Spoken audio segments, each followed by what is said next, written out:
My happiest day was coming to an end. The engagement party was winding down, and the guests were gradually leaving the house. As they left, they wished us luck and offered quick congratulations. Sometimes they stayed longer to discuss what they hadn't accomplished in the evening between parting words.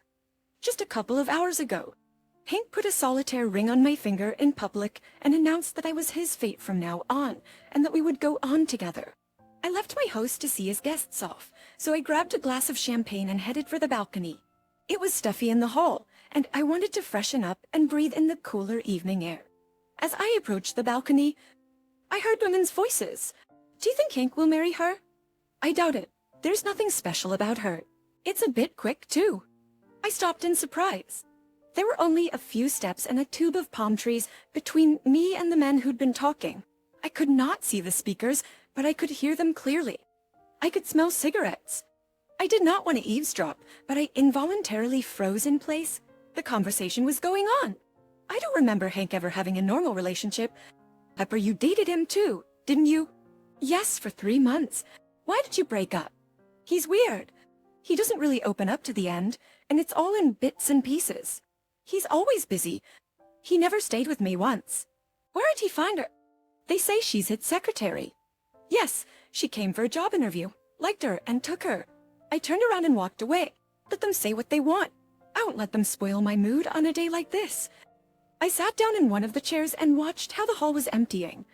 At last, I had a chance to examine the house in peace. The spacious living room was filled with small round tables covered with long white tablecloths. Crystal chandeliers shone the glasses and golden vases filled with white roses and chrysanthemums. The largest impression was created by the pictures on all the walls. There was a sense of unity in style, as if they belonged to the same artist. Hank had not built the house very long ago. It was flattering that I was to be the first lady of the house. I hadn't even dreamed of owning my own house before, and here was an entire palace. There were several other rooms on the first floor, besides the huge living room. A wide marble staircase with a gilded banister led up to the second floor. I had never been upstairs, but the living quarters seemed to be there. We had decided that after the engagement we would live together. It was more comfortable, and it was no longer necessary to avoid rumors.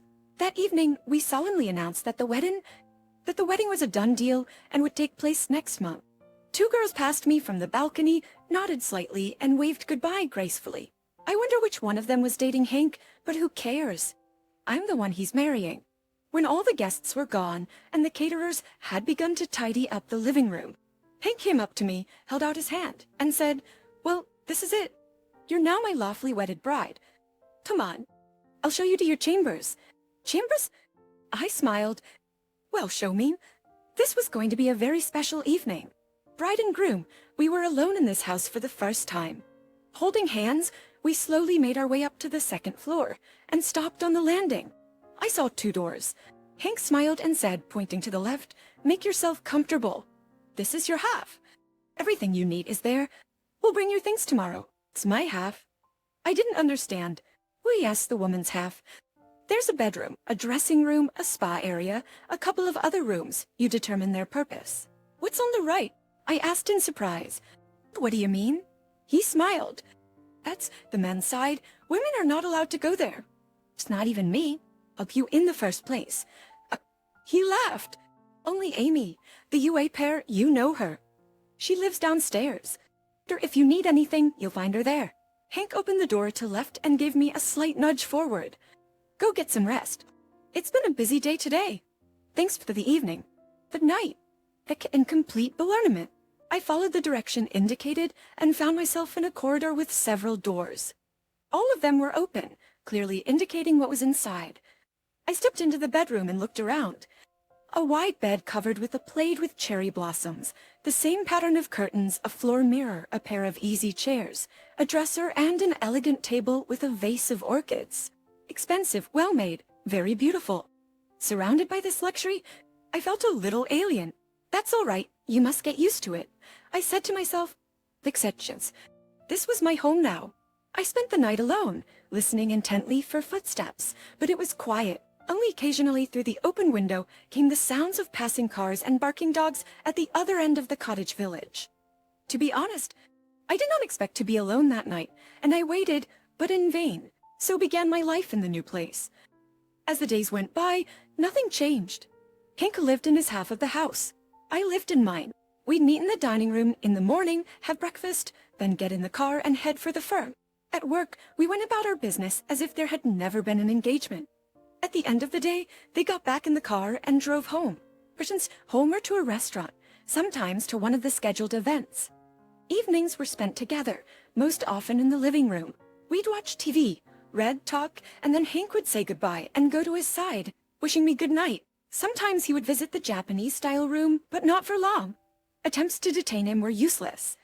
They were always followed by the same explanation. I needed to work before going to bed. This looked like a simple excuse and was perplexing. What was the idea of making a man a woman in the house? Where does it come from in a man who grew up in an ordinary village house? What kind of nonsense is this? But I didn't want to have to figure things out and escalate things before the wedding, so I decided to leave things as they were. After all, I'm just a bride. If I'm a wife, I'll have the right to demand it. The midwife, Hank said as he opened the door of our house. Our spirits were high. The wedding party was a success. After leaving our guests behind, we exercised our newlywed rights and eloped to be alone and fully experience our new status. I stepped inside and kicked my shoes off my tired, aching feet with pleasure. Only thing that worries me, I said, is whether we're going left or right. A left, of course. Hank answered. He smiled, but I could see the faint tension in his eyes. I didn't feel like solving riddles. It was a happy day, and I wasn't about to spoil it with doubt. I unzipped my tight corset as I went toward the stairs, but my husband called out to me. Wait, don't hurry. We need to talk. I stopped in surprise. What kind of talk on such an evening? I got an unpleasant feeling. Sit down, he said, and gestured to the chairs. We sat down, and he was silent for a few moments, as if he were gathering his wits. Then he spoke. I have something very important to tell you. I must tell you something very important. I said, I have a brother. Evan, where? I did not understand. Answered but why haven't I seen him? He doesn't come out of his room. Because of what? Is he sick? But in a way? Explain. Physically, he's healthy, but he has some problems. I have to tell you. Hank paused, took off his tie, and continued. He and I are twins.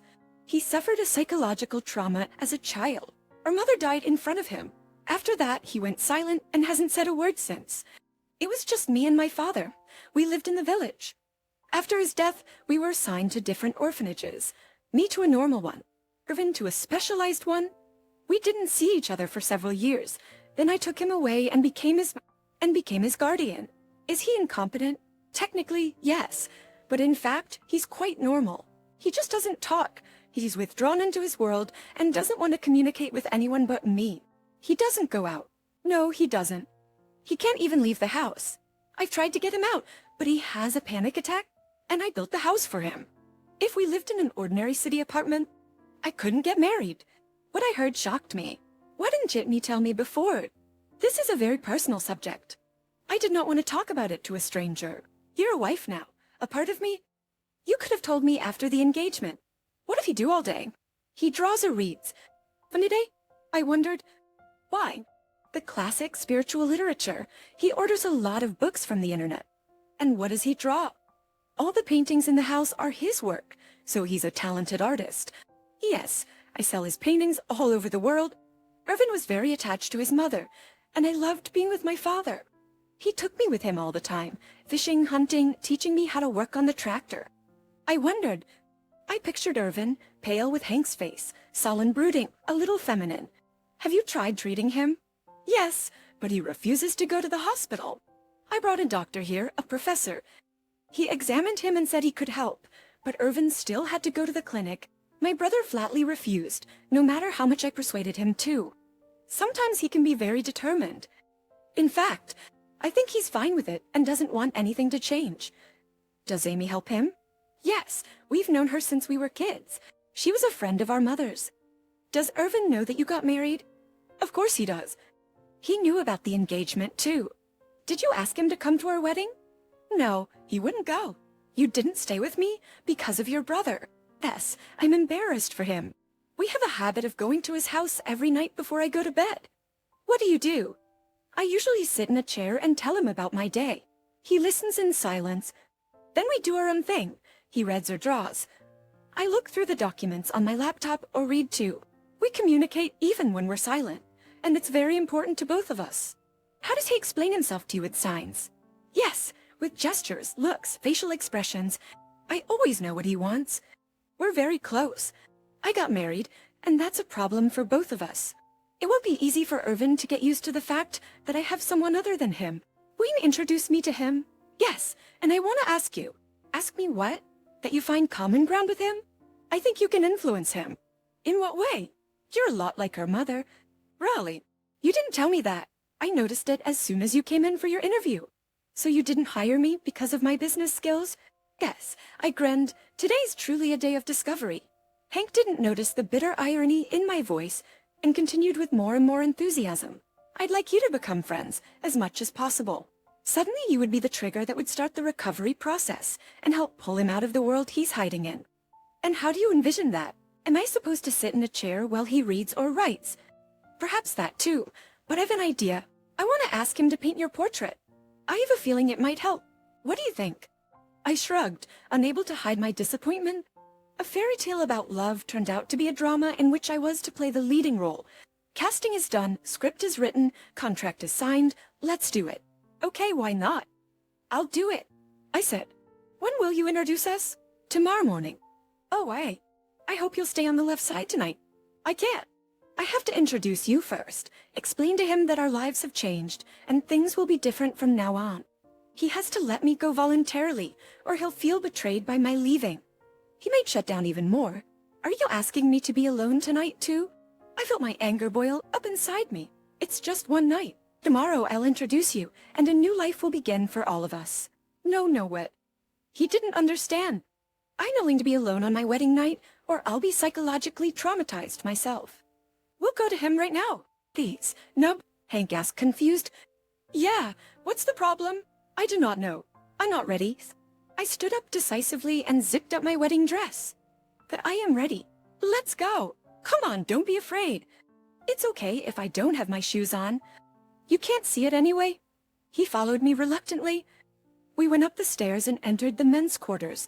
Hank went to one of the doors and knocked, then opened the door, looked inside, and asked, Irvin, can I see you? I brought my wife. There was no answer, but we didn't expect one. We went in. The light in the room was dimmed, only the lamp above the chair, in which sat a young man who looked a lot like Hank. Hello, I said, and looked around defiantly. May I sit down? It's been a hard day today. My legs are aching. Irvin looked at me with a long look, but didn't answer. I walked over to the chair and sat down. Hank came over too and stood next to me. My name is Holly, I said. As of today, I am your brother's wife and your daughter-in-law. There was no reaction, and Irvin kept looking at me, but his eyes didn't express anything, the way you look at the rain outside your window or the fire in the fireplace. I waited, pulled myself together, and continued. This with my arrival, some things will change in the house. For instance, tonight is our wedding night, and I would like to spend it with my husband. I hope you don't mind. Irvin was still staring at me, and the expression in his eyes didn't change, which cheered me up. So I decided to consolidate my success. I'd be delighted if you could join us for breakfast tomorrow. I'll cook what you like. What he liked. I had no idea and was sure he wasn't coming. Irvin lowered his eyes. He sat motionless for a while. Then his fingers moved as if going through a rosary. I looked closely. There was indeed a rosary in his hands, but an unusual one, made of black leather in the shape of rolls, going one after the other. I realized that the audience was over. It was a pleasure to meet you, I said and got up. I'll go now while you guys chat. I stopped at the door and turned around. Hank, don't be long. I'm waiting for you. Good night, Vin. See you tomorrow? I tried to hold myself together, but I was shivering inside. The nervous tension only released when I was in my room. But later, Hank came in and he asked, How is he? Better than I expected. Will you stay? Yes. Communicating with a mute person is a lot easier than it sounds. I didn't ask Irvin to be my friend, but I would sometimes go into his room, finding a convincing excuse. I'd bring the cookies I'd just baked, or ask him for something to read from his library. He didn't mind. His eyes remained calm, and he didn't seem particularly interested in me. It seemed my husband had been wrong to expect me to influence his brother, and pushed you out. One day, I came tea. Hank told me that Irvin had agreed to paint my portrait. Without much hope of changing the situation, I began to pose. I was curious how it was working, but the artist firmly suppressed any attempts to peek. He stopped me with a stern look, a gesture, or simply blocked the way. I resigned myself to the fact that sooner or later I would see it anyway. I was in no hurry. When the portrait was finished, Irvin let me see it. I approached the painting and stood there in astonishment. There was a woman on the canvas who looked like me, but was pregnant. She was smiling enigmatically and holding her arms around her large round belly. "How did you know?" I asked in surprise. "I haven't even told Hank yet." Irvin didn't answer and smiled sadly. It was the first time I had seen him smile. The birth was about a month away. One evening, my husband didn't come home. It was strange. No special plans were out of the question. And I waited for him for dinner, as usual. He didn't answer the phone. Not right away, but I started to worry. And then the hospital called and told me that my husband had been brought in after an accident in serious condition. The surgery took several hours. Hank never woke up afterwards, went into a coma. These were very difficult days. I would stay at his bedside for hours, hoping to see his eyelid flutter or his arm move. Then I would drive home, stop by Irvin's, sink tiredly into an armchair, and talk about his brother without holding back tears. Our shared pain brought us closer together. We felt each other better. The news that his brother was in a coma affected the silent man deeply, but it didn't make him talk. I suggested we go to the hospital together, but Irvin only shook his head in denial. There was misery in his eyes. I wanted to hug him and comfort him, but I couldn't. I was broken and in need of comfort myself. I just didn't have the strength. Hank was in the hospital on his birthday. I arrived at his house with a bouquet of lilies and put the flowers on the nightstand next to him. I wanted their scent to seep into his mind, a place I couldn't get into myself, no matter how hard I tried. "It's congratulations," I said, stroking my lover's cheek. "It's your first birthday with me." Suddenly, I felt a sharp pain in my stomach. I thought I was going into labor, even though it was still early. I called the nurse and was rushed to be examined. The doctor said that it was false labor, but advised me to stay under observation in the hospital. After thinking about it, I went home. I didn't want to leave Irvin alone. It was his birthday, too. I baked cake, made some tea, got a gift, a set of brushes and paints, and went to his house. I put the tray on the table beside him and sank heavily into the chair across from him. At that moment, I felt the first contraction, froze, and smiled through sheer force, trying to hide my condition. Irvin noticed and frowned, anxiety in his eyes. "It's all right." My stomach hurt a little. I soothed, and then I felt my water break.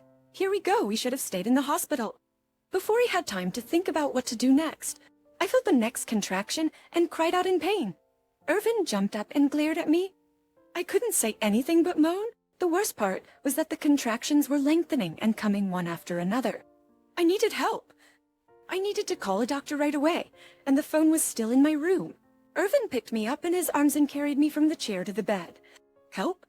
I need a doctor," I begged. Then I started screaming as hard as I could. "Amy, call the hospital." Suddenly, I heard, "It's too late. They won't make it. I'll do it myself. I can do it." I saw Amy come running in and run around the room. The childless woman had no idea what to do. A car horn sounded from the street next to Dua. "The ambulance is here," Irvin said, looking out the window. Me opened the gate. A few days later, in Pump, Irvin and I were sitting in the living room. "They gonna tell me?" he asked. About what?" "It's about your mother." He thought about it, looked somewhere in the distance, and spoke. That day my father and Hank had gone to the county center to get some building materials and had an accident. Both of them ended up in the hospital. When they told us the mother was sick, that same night, she went into premature labor. She was pregnant. I was struck by the similarity of the situation. Yes, 8 months pregnant. The doctors didn't get there in time. They came only 3 hours later. The roads were all messed up. Mom was already gone, and there was no one to help. Owen. The village is small, not a single old midwife, and they were all drunk. It was a holiday the day before. He shut up and lowered his head. She shouted, "Help!" But I couldn't do anything then. I didn't know. But this time I did. I was amazed. Fate made a circle and threw Irvin into the same situation again. "I've saved her 1,000 times since," he said. I looked at him questioningly, and he answered, "Reading, watching videos." I couldn't forgive myself for not helping then. The next day, we were standing at my husband's bedside in the hospital. "Hey, hapultias to make wake up." It's me, Irvin, and your wife and son are with me. Hank's eyelids trembled, and he took a deep breath and opened his eyes. I knew you'd wake up when you heard my voice. Hey, bro. Hello, his brother whispered weakly. Dear listener, don't forget to subscribe to the channel, like and comment. And I wish you good health and a peaceful sky over your head. See you later.